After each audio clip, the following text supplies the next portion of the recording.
السلام علیکم ورحمۃ اللہ وبرکاتہ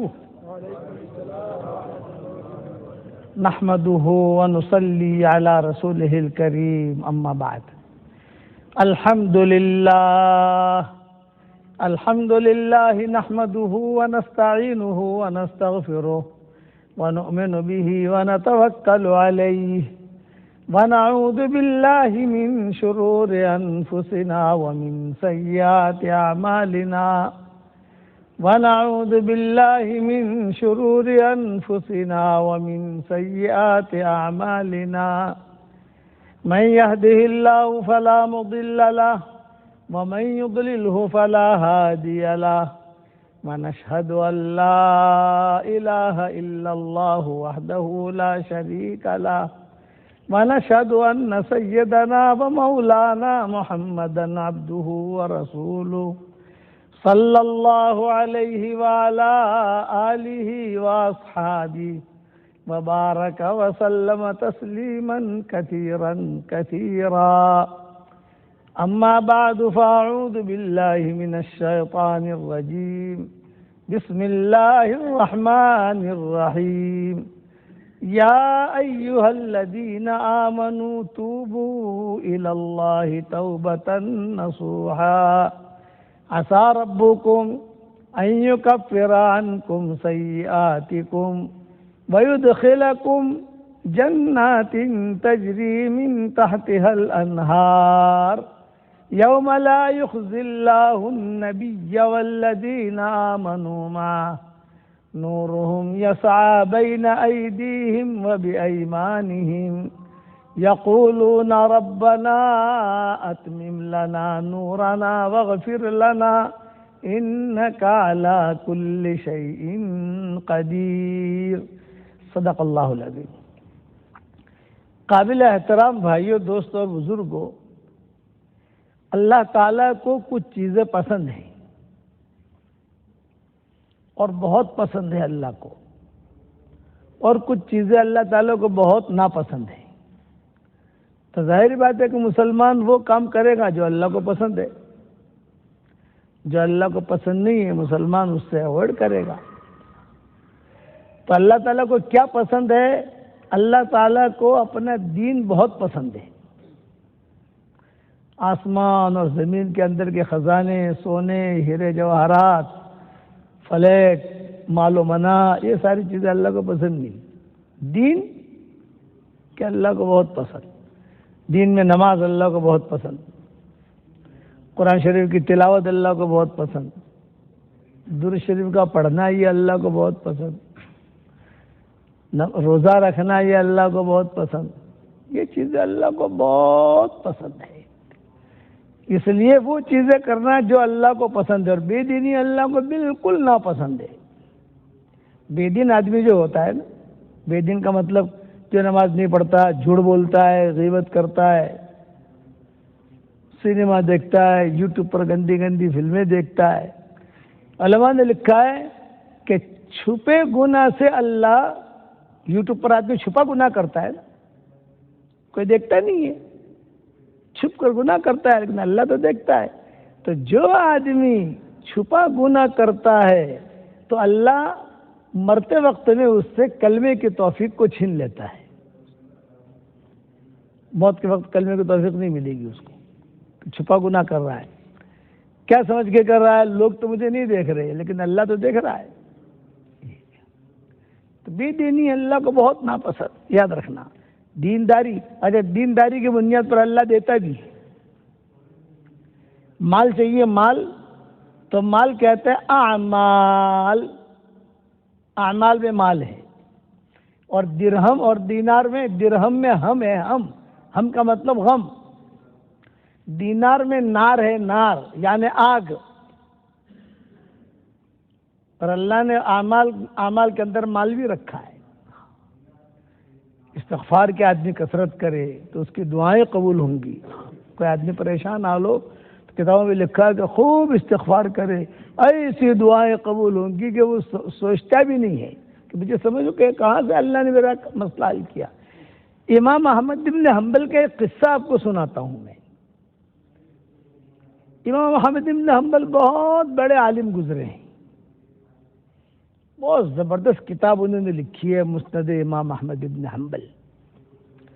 اتنے بڑے امام ہیں کہ حرمین شریفین میں ان کا مسلک چلتا ہے. وہ حنفی نہیں چلتا، شافعی نہیں، مالکی نہیں، لیکن حنابلہ.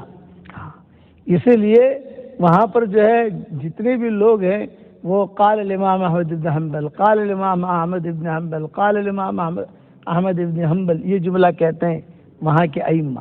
اتنا بڑا آدمی گزرا ہے امام احمد بن حنبل. یہ ان کا قصہ سنا رہا ہوں میں. امام احمد بن حنبل کہتے تھے کہ میرے ساتھ ایک مرتبہ ایک قصہ ہوا، کتابوں میں لکھا ہے، دھیان سے سننا. کیا آدمی نیکیاں کرتا ہے جو اس کی نیکی ضائع نہیں جاتی. آپ تنہائی میں نیکی کرو گے، کوئی دیکھے نہ دیکھے، کوئی آپ کو بھاؤ دے نہ دے، کوئی آپ کو واہ واہ کہے نہ کہے، لیکن اللہ تو دیکھ رہا ہے نا، فرشتے لکھ رہے ہیں. تو امام صاحب فرماتے تھے کہ ایک مرتبہ شام میں بہت ٹھنڈی ہوئی، جیسے یہاں آپ کے ساؤتھ افریقہ میں ٹھنڈی کے زمانے میں خوب ٹھنڈی ہوتی ہے، ویسے شام میں بھی ٹھنڈی کے زمانے میں خوب برف باری ہوتی ہے، خوب. اب امام صاحب تو امام صاحب تھے، ان کے ہزاروں شاگرد، بڑے بڑے علماء ان کے شاگرد امام احمد ابن حنبل کے. بہت بڑا کام کیا انہوں نے، بہت بڑا مجمع ان کو پہچانتا تھا امام احمد ابن حنبل کو.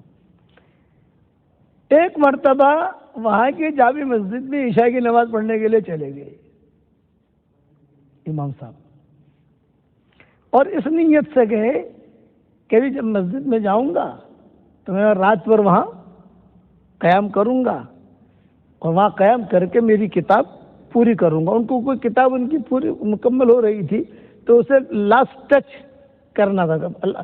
بے کام مکمل کرے. ہم بھی ہماری کتابیں لکھتے ہیں تو جب بالکل فائنل ہوتا ہے بھی یہ ہوا غلطیاں نکالی، یہ ہوا سب ٹھیک ٹھاک کر کے فائنل ٹچ کرنا ہوتا ہے تو ہم بھی کہیں دنیا سے دور چلے جاتے ہیں. قرآن کا ترجمہ پورا کرنا ہو، یہ کرنا ہو کہ مدینہ پہنچ گئے، یہاں پہنچ گئے، وہاں کوئی پروگرام نہیں، کچھ نہیں، کسی سے ملنا نہیں، تنہائی میں اپنا کام پورا کر کے بعد میں چھاپنے کے لیے دے دیتے. تو امام صاحب رحمۃ اللہ علیہ فرماتے تھے میری بھی کتاب پوری ہو رہی تھی تو میں بھی سارے کاغذات کو لے کر جامع مسجد میں پہنچ گیا. وہ جامع مسجد کا امام جو تھا وہ امام صاحب کا شاگرد تھا. عشاء کی نماز پڑھائی اس نے اور عشاء کی نماز پڑھا کر مصافحہ کر کے وہ روانہ ہو گیا. اب عشاء کی نماز کے 1 گھنٹے کے بعد مؤذن آیا. عام طور پر مؤذن ایڑے ٹیڑے ہوتے ہیں، ان کے دماغ ایڑے ٹیڑے ہوتے ہیں، یہ آپ کو پتا ہوگا ساری دنیا میں یہ کہ مؤذن عام طور سے اگر سیدھی تربیت نہیں ہے تو سیدھا جواب نہیں دیں گے، وہ ایڑے ٹیڑے دماغ کے ہوتے ہیں. وہ آ گیا امام صاحب کے پاس. بڑے میاں کیوں بیٹھے ہو یہاں؟ ارے بھائی کتاب کا کام کر رہا ہوں. کہ نہیں، ہماری مسجد کا قانون ہے کہ عشاء کی نماز کے بعد 1 گھنٹے کے بعد مسجد کے دروازے ہم بند کر دیتے ہیں، اس لیے آپ نکلو یہاں سے. امام صاحب نے کہا انا ابن البلد. ابن البلد کا مطلب یہ ہے کہ میں سارے شہر والوں کا بیٹا ہوں اور سارے شہر والوں کا باپ ہوں. یہ جو جس نے عشاء کی نماز پڑھائی یہ بھی میرا شاگرد ہے. انا ابن البلد، میں ہوں. تو وہ مؤذن جو تھا میں ابن البلد نہیں جانتا، یہ امام جو ہے تمہارا شاگرد ہے میں نہیں جانتا، میں تو میری ڈیوٹی ہے، آپ نکلو یہاں سے. امام صاحب کہتے ہیں میں پریشان، بڑھاپا، کاغذات جو ہے ادھر ادھر ہو رہے، ٹھنڈی کا میرا کام.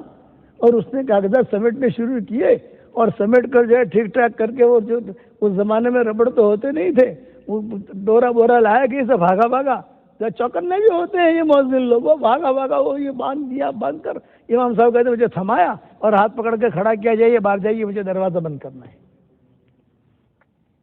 ایک نہیں سنی میری. امام صاحب کہتے تھے میں بڑا پریشان، ارے بھائی کہاں جاؤں، رات کا وقت ہے، دن ہو تو چلو کسی جگہ چلے، اور برف پڑ رہی ہے. خیر اس نے تو بھائی دروازہ وہ مجھے باہر نکال کر دھکا دے کر دروازہ بند کر دیا، اور اندر کوئی رستہ ہوگا جانے کا، وہاں سے وہ نکل گیا.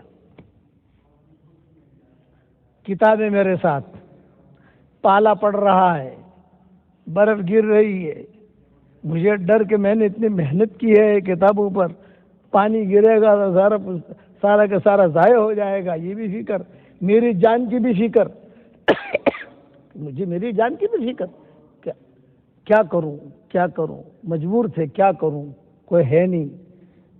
تو امام صاحب کہتے تھے کہ مسجد کے باہر میں نے ایک چھجا دیکھا جہاں لوگ وضو کرتے ہیں، وہ جگہ مجھے کچھ صاف ستھری نظر آئی، تو میں نے وہاں تھوڑا صاف ستھرا کیا اور صاف ستھرا کر کے میں بیٹھ گیا وہاں۔ اب کام تو نہیں کر سکتا ہوں لیکن اللہ اللہ تو کر سکتا ہوں، میرا اللہ جانتا ہے، میں جانتا ہوں۔ اللہ اللہ کہنا شروع کیا جائے، سردی کی راتیں ویسے بھی جلدی گزرتی نہیں ہیں، لمبی ہوتی ہیں سردی کی راتیں، رات بھی لمبی جاوے ہی نہیں، صبح شادی سے نہ ہو، اور میں پریشان۔ اب وہ 1 گھنٹے کے بعد پھر آیا مؤذن، ارے بڑے میاں میں نے آپ کو مسجد سے نکالا، آپ نے یہاں ڈیرا ڈال دیا۔ ارے ہماری مسجد کا قانون ہے کہ عشاء کی نماز کے گھنٹے کے بعد مسجد کا دروازہ بند ہوتا ہے، اور 2 گھنٹے کے بعد یہ وضو وغیرہ کرنے کا دروازہ وہ بند ہوتا ہے، یہاں بھی بیٹھنے کی اجازت نہیں، آپ باہر جاؤ۔ یہ کہہ کر دھکے مار کے اس نے مجھے باہر کر دیا۔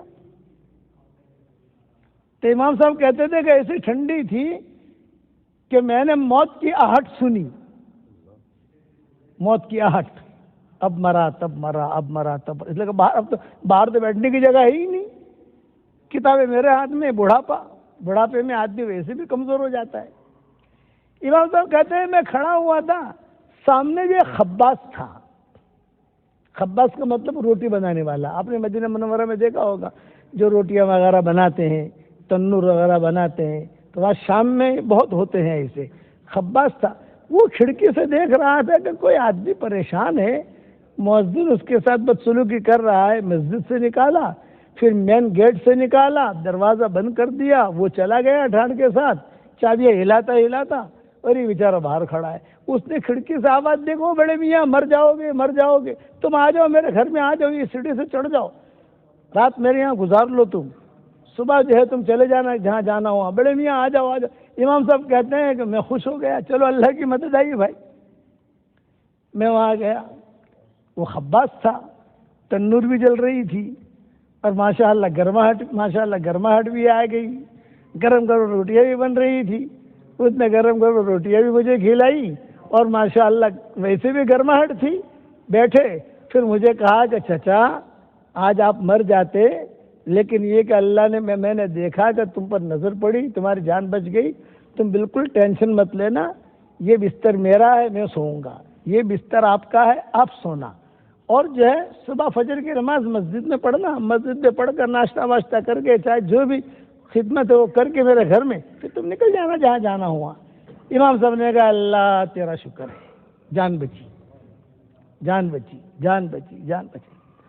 اچھا، اب امام صاحب تھے، پوری رات امام صاحب جو ہے جاگتے رہے، اپنا کام کرتے رہے، ان کو تو کام کرنے کی اچھی جگہ مل گئی، امام صاحب کو کام کرتے رہے تو امام صاحب نے دیکھا کہ یہ خباز جو ہے یہ جب بھی کروٹ لیتا ہے ایک جملہ کہتا ہے، اے اللہ مجھے معاف کر دے۔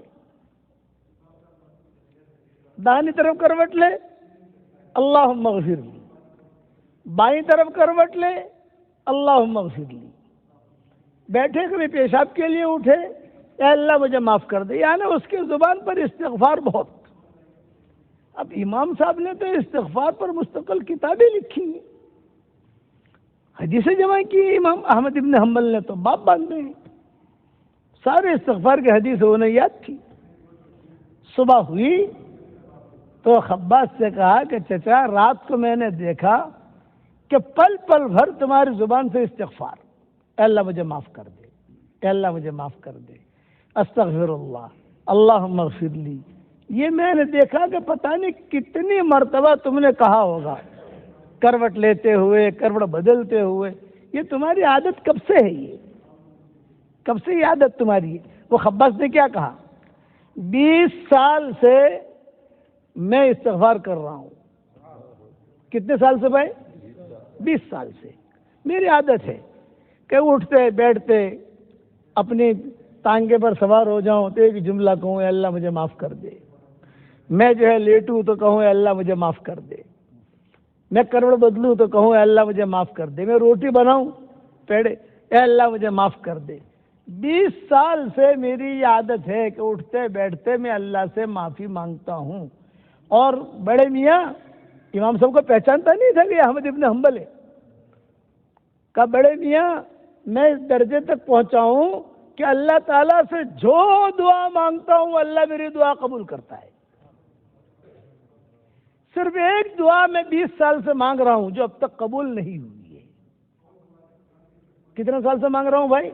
20 سال سے۔ جو مانگا، مال مانگا، داماد مانگا، بہو مانگی، بیوی مانگی، زمین مانگا، سب مل گیا۔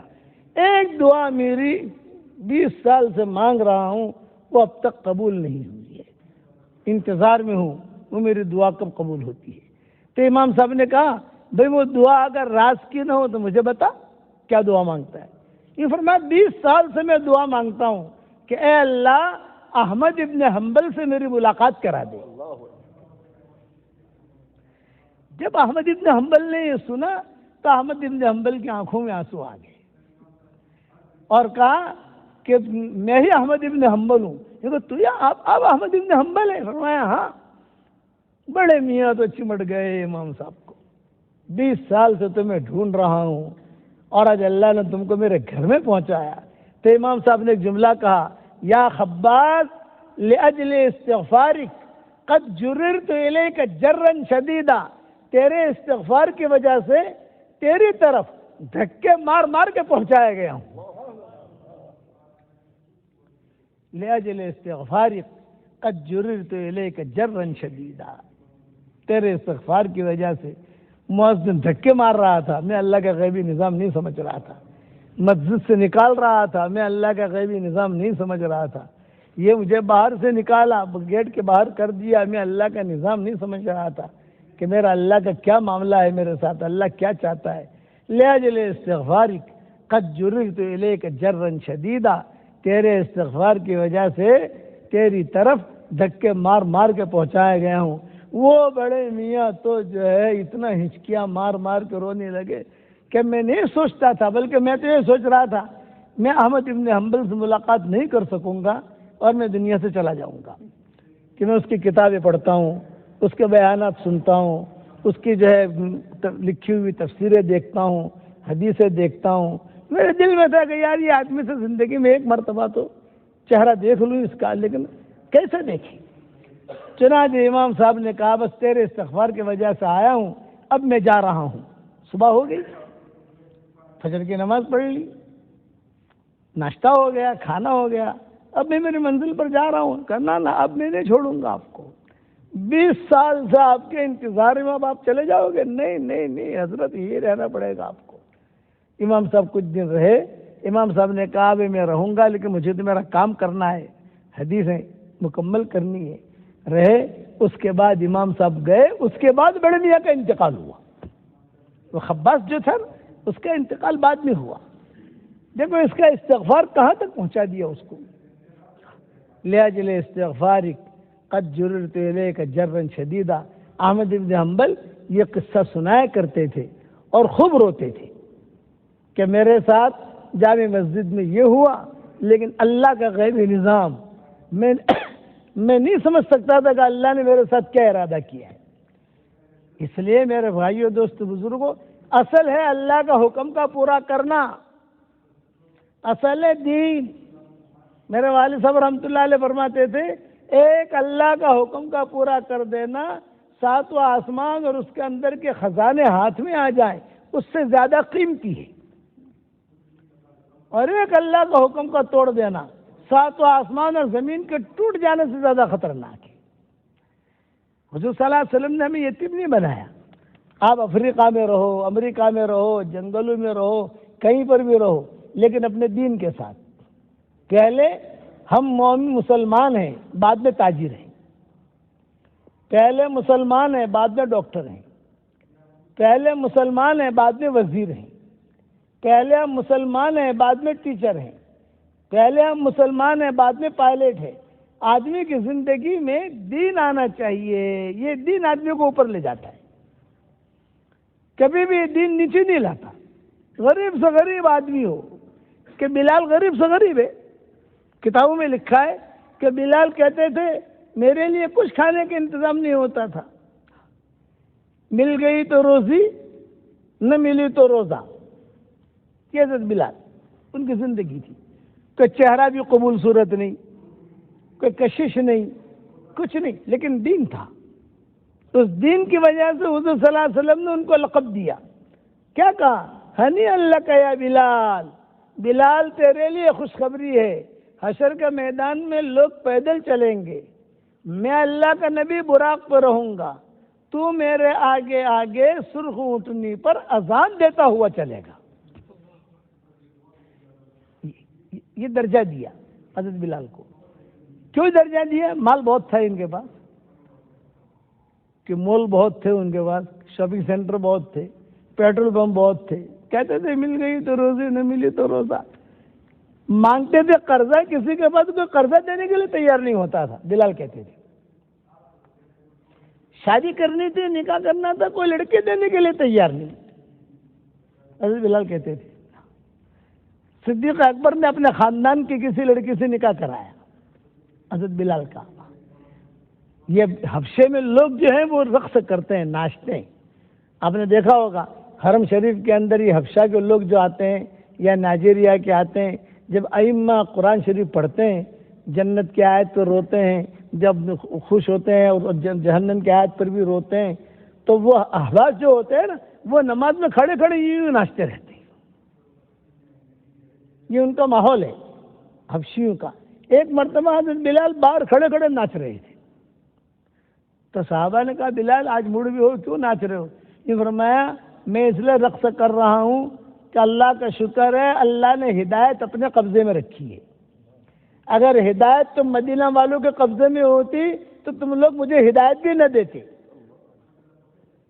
جیسے لڑکی نہیں دیتے ہو, قرضہ نہیں دیتے ہو.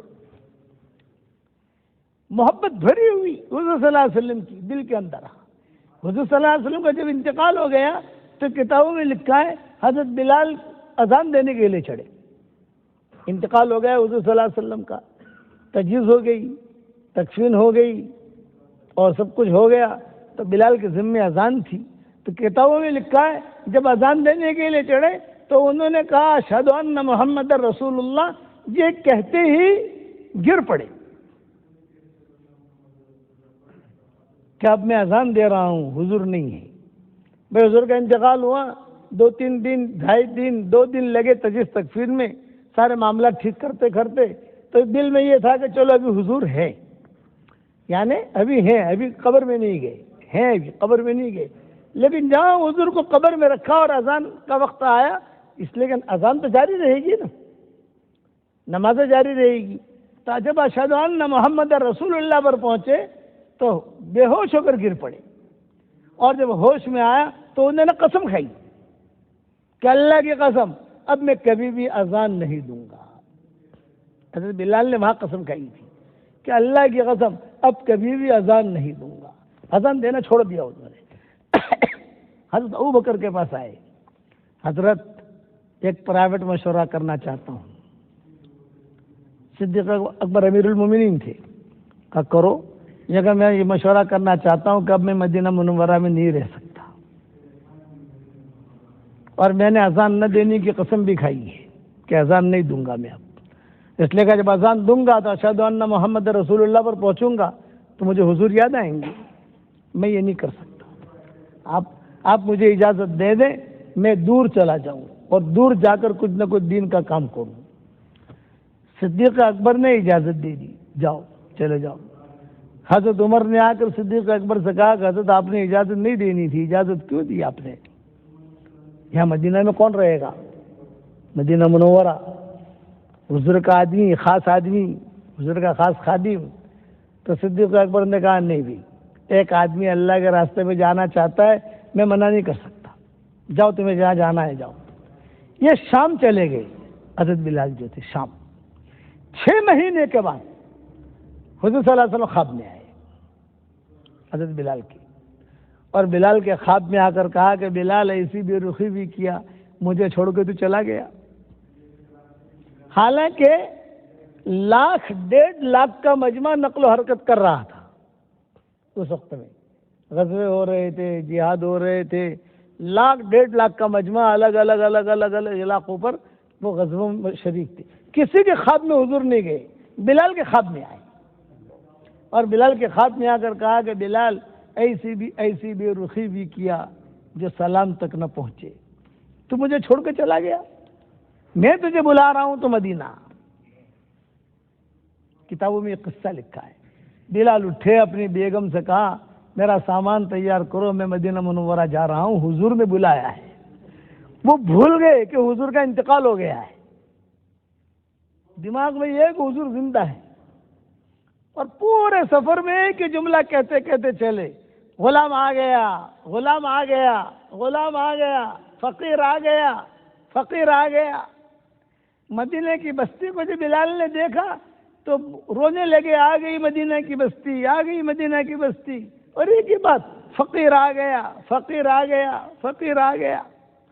یعنی وہ بھول گئے کہ حضور صلی اللہ علیہ وسلم کا انتقال ہو گیا ہے۔ اچھا، مدینہ والوں نے جب دیکھا تو مدینہ والوں نے کہا ارے کچھ سنا، بھی کچھ سنا، کہنا بلال آیا ہے۔ ارے بلال کیسے آ گیا؟ یہ آیا ہے، بلال آیا ہے، بلال آیا ہے۔ او مسجد نبوی بھر گئی، اور یہ کہ اللہ کے رسول آپ نے بلایا، میں آ گیا، میں آ گیا، یہ کہہ کر حضور کے کمرے میں داخل ہوئے، یہ سوچ کر کہ حضور موجود ہے وہاں گئے تو قبر تھی، تب ان کی آنکھ کھلی کہ ہو حضور کا تو انتقال ہو گیا ہے، تو قبر سے چمڑ گئے، کتابوں میں لکھا ہے، اور رونے لگے، اور پورے مدینہ منورہ میں اعلان ہو گیا کہ بلال آیا ہے، بلال آیا ہے، بلال آیا ہے، بلال آیا ہے۔ تو لوگوں نے ابوبکر سے کہا کہ حضرت بلال آیا ہے تو آپ درخواست کریں، اذان دیں۔ صدیق اکبر نے کہا میں درخواست نہیں کروں گا، اس لیے کہ اس نے قسم کھائی ہے کہ میں اذان نہیں دوں گا، تو کسی کی قسم کیوں توڑوانا؟ حضرت عمر سے کہا بھی آپ درخواست کریں، بولے نہیں بھی اذان دینے والے بہت ہیں، ہم نہیں کریں گے درخواست۔ تو لوگوں نے حضرت عائشہ سے کہا کہ امی جان آپ درخواست کریں، تو میں عائشہ کہتی تھی پردے کے ساتھ میں کیا درخواست کروں؟ ہاں البتہ میں خط لکھتی ہوں بلال کو، درد بھرا خط لکھا ہے حضرت عائشہ نے حضرت بلال کو، درد بھرا، بلال حضور کو تجھ سے یہ محبت تھی، یہ محبت تھی، رات کو اٹھتے تھے تو بھی کہتے تھے کہ کہاں ہے بلال، این بلال، تہجد میں اٹھتے تھے تو بلال، فجر کی نماز کا وقت ہوتا تھا تو بلال، وہ خط لکھ رہی تھی، لیکن اذان کا وقت ہو رہا تھا، تو لوگوں نے حسن حسین سے کہا کہ جاؤ تم دونوں درخواست کرو۔ امی عائشہ تو خط لکھ رہی ہیں، لیکن خط لکھنے میں پتہ نہیں کیا دیر ہوگی، کب تک ہوگا، اور اذان کا وقت ہو رہا ہے، تو تم دونوں جاؤ۔ چنانچہ حسن حسین آئے، یہ بلال بھائی قبر میں بیٹھے ہوئے رو رہے تھے، سارے صحابہ دیکھ رہے تھے کہ بلال آیا ہے اور رو رہا ہے، بلال آیا ہے اور رو رہا ہے، اور ایک ہی جملہ کہہ رہے تھے اب حضرت آپ نے بلایا لیکن آپ کہاں ہیں؟ کہ خواب میں کہا تھا نا تم آ جاؤ میرے پاس، آپ نے بلایا، آپ کہاں ہیں؟ اتنے میں یہ حسن حسین آ گئے، اور حسن حسین نے کہا چچا جان ایک درخواست کرتے ہیں ہم۔ حضرت بلال نے جواب دیا درخواست نہیں، حکم کرو۔ یہ حضرت بلال نے جواب دیا۔ ان دونوں نے کیا کہا، تو چھوٹے تھے نا حسن حسین، تو انہوں نے کہا چچا جان ہم درخواست کرتے ہیں ایک۔ بلال نے کہا درخواست نہیں، آپ حکم کرو۔ یہ کہا ہماری درخواست یہ ہے کہ آپ اذان دو۔ حضرت بلال نے کہا میں نے قسم کھائی ہے کہ اذان نہیں دوں گا، لیکن تمہارے لیے میں قسم توڑ دوں گا، فدیہ دے دوں گا، کفارہ دے دوں گا، یہ کہا حضرت بلال نے۔ اور حضرت بلال نے جو اذان دی ہے، او ہو کتابوں میں لکھا ہے مدینہ منورہ سے رونے کی اتنی آوازیں آئی ہیں کہ حضور کے زمانے کی اذان یاد آ گئی، حضور کے زمانے کی اذان، یہ حقیقی محبت تھی۔ پھر ماں عائشہ کا خط پہنچا ہے حضرت بلال کے پاس، ماں عائشہ کا خط۔ بلال تو ماں عائشہ کا خط پڑھا، ابھی تو میرے پاس وقت نہیں کہ سارا خط سناؤں تمہیں، وہ تو عربی جو سمجھتے ہیں وہی فائدہ اٹھائیں گے اس سے۔ جب ماں عائشہ کا خط پڑھا تو بلال ٹپ ٹپ آنسو بہ رہے، حضور کی محبت کو لکھا تھا اس پہ کہ تجھ سے حضور کو کتنی محبت تھی۔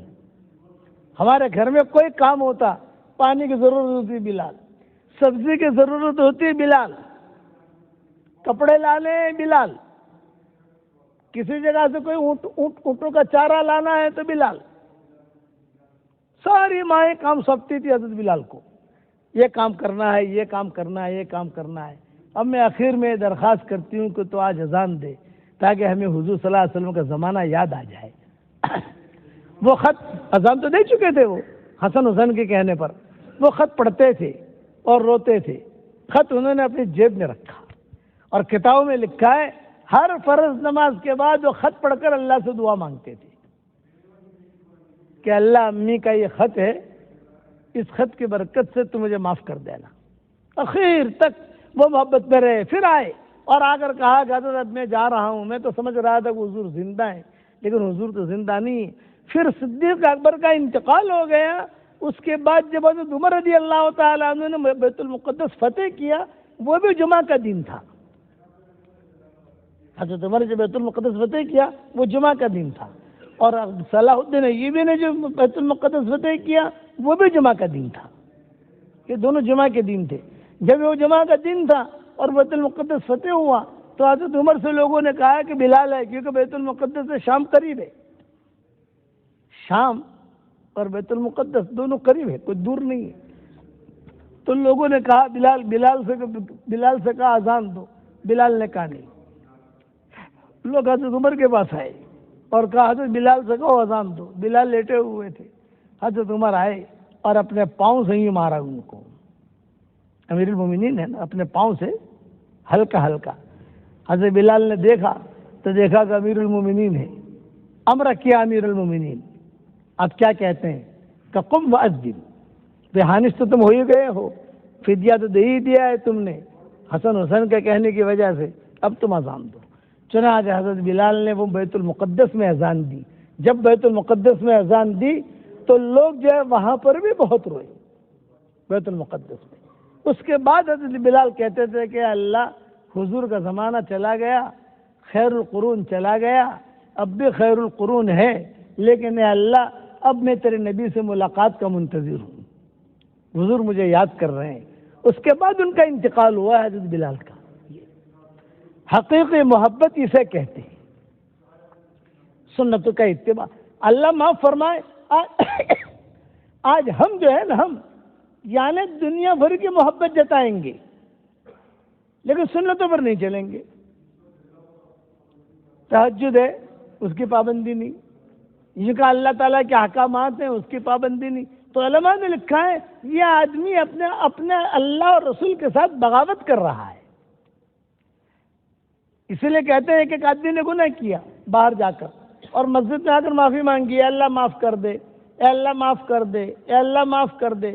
کتابوں میں لکھا ہے کہ اللہ معاف کر دے، معاف کر دے، معاف کر دے. یہ کہا تو اللہ یہاں آیا، معافی مانگی، باہر جا کر پھر گناہ کیا، پھر معافی مانگی، پھر گناہ کیا، پھر معافی مانگی، پھر گناہ کیا، پھر معافی مانگی.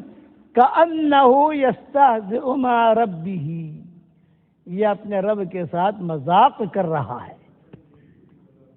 اپنے رب کے ساتھ مذاق کر رہا ہے یہ آدمی. اس لیے اپنے اللہ کے ساتھ مذاق مت کرو، حقیقی استغفار کرو.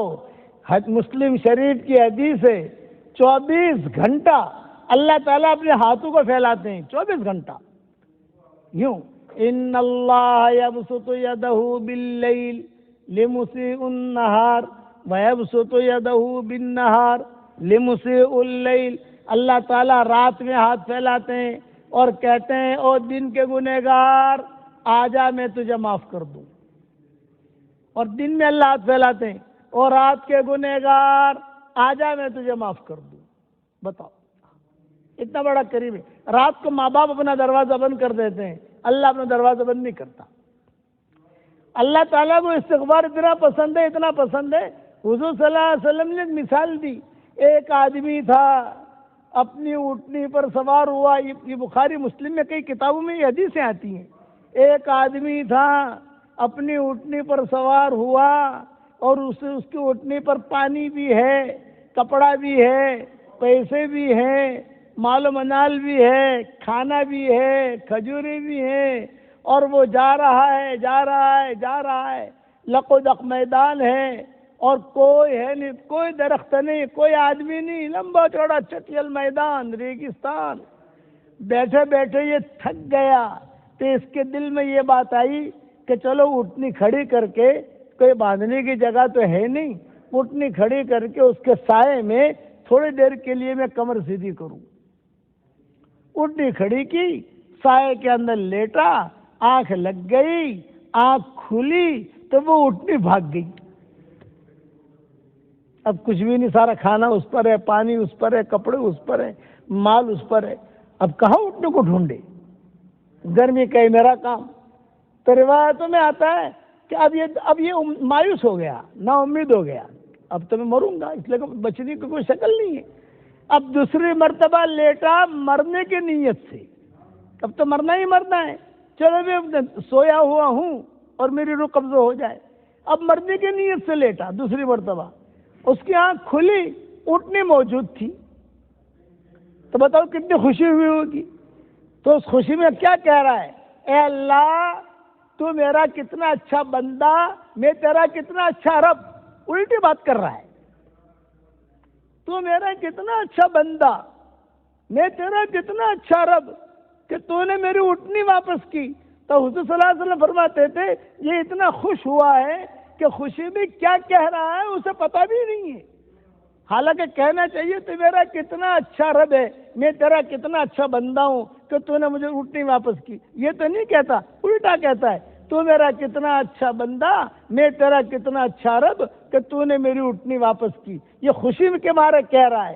تو حضور فرماتے ہیں جو استغفار کرتا ہے اللہ اس سے بھی زیادہ خوش ہوتا ہے. سوتے وقت خالی 3 مرتبہ کہہ دو اے اللہ مجھے معاف کر دے، اے اللہ مجھے معاف کر دے، اے اللہ مجھے معاف کر دے. 3 مرتبہ، گھنٹے نہیں لگتے، 1 منٹ بھی نہیں لگتی، سیکنڈوں کا کام ہے. اللہ مجھے معاف کر، اے اللہ مجھے معاف کر، اے اللہ مجھے معاف کر. تو رسول اللہ صلی اللہ علیہ وسلم فرماتے ہیں آسمان کے تاروں کے برابر بھی تیرے گناہ ہوں گے، اللہ معاف کر دے گا. زمین کے ذروں کے برابر بھی تیرے گناہ ہوں گے، اللہ معاف کر دے گا. کریم ہے. اس لیے استغفار کرو گے انشاءاللہ. اب آپ کو میں ایک ہدیہ دیتا ہوں، قبول کرو گے انشاءاللہ بھائی؟ دیکھو صحیح حدیث میں آتا ہے کوئی آدمی 3 مرتبہ سورہ اخلاص پڑھے، 1 قرآن پڑھنے کے برابر ثواب ملتا ہے. اور 10 مرتبہ سورہ اخلاص پڑھے تو جنت میں ایک بنگلہ تیار ہو جاتا ہے. تو 10 مرتبہ آپ سورہ اخلاص پڑھو گے تو 3 قرآن پڑھنے کے برابر ثواب مل گیا اور ایک بنگلہ بھی تیار ہو گیا. اس سے آسان اور سستا سودا ہے تمہارے پاس ساؤتھ افریقہ میں بھائی؟ یہ حدیث میں آتا ہے. اب حساب کرتے جاؤ، 20 مرتبہ سورہ اخلاص پڑھو تو 6 قرآن پڑھنے کے برابر ثواب اور 2 بنگلے تیار. تو میں کہتا ہوں ہمارے ساتھیوں سے 313 مرتبہ سورہ اخلاص پڑھنے کی عادت ڈال دو. 313 مرتبہ سورہ اخلاص پڑھو تو آپ کو 31 بنگلے روزانہ تیار ہو جائیں گے جنت کے اندر، اور 104 مرتبہ قرآن پڑھنے کے برابر اللہ ثواب دے گا. کتنا فائدہ ہے بتاؤ. اور اس کے بعد جو دعا مانگو گے اللہ آپ کی دعا قبول کرے گا. 313 مرتبہ روزانہ، اس کے بعد جو دعا مانگو گے اللہ آپ کی دعا قبول کرے گا، آپ کی حاجتوں کو اللہ پورا کرے گا. میں کہتا ہوں ساؤتھ افریقہ میں تو بہت پراپرٹیاں بنا لی الحمدللہ. آپ کے شہر میں پراپرٹیاں بنا لی، قرب و جوار میں بنا لی، گاؤں میں بنا لی. اب جنت میں پراپرٹی بناؤ. یہ صحیح روایتیں ہیں. اس لیے آدمی 313 مرتبہ، اچھا 313 مرتبہ نہیں پڑھ سکتے، مثال دے رہا ہوں میں. ارے بھائی 2 بنگلے تیار کرو جنت میں یار، 4 بنگلے تیار کرو، 50 بنگلے تیار کرو. ہر فرض نماز کے بعد اگر آپ جو ہے 20 مرتبہ بھی پڑھ لو سورہ اخلاص تو بھی جو ہے کہاں تک معاملہ پہنچ جائے گا آپ کا ماشاءاللہ. تو بنگلے تیار کرو گے انشاءاللہ. اور دیکھو ایک بات بتاؤں، دنیا میں اگر آپ 2-4 بنگلے بناؤ گے نا تو فوراً انکم ٹیکس والوں کا میسج آ جائے گا. کاتلا بتا پیسہ لاویو تو کیا تھی، کہاں سے پیسہ لایا تو. جنت میں بنگلے بناؤ گے کوئی انکم ٹیکس والے کا مسئلہ نہیں، کچھ نہیں. اور آپ کے دل میں یہ ہوگا کہ مولوی صاحب بہت بنگلے ہو جائیں گے جنت میں تو کیا کریں گے، وہ ٹینشن مت لو بھائی، ہم جب جنت میں جائیں گے انشاءاللہ مشورہ کر لیں گے، آپ کا کام تو ہے بنانا، بناؤ گے انشاءاللہ۔ اور اس کی بہت فضیلتیں، ایک قصہ مختصر کہہ کر بات ختم کروں۔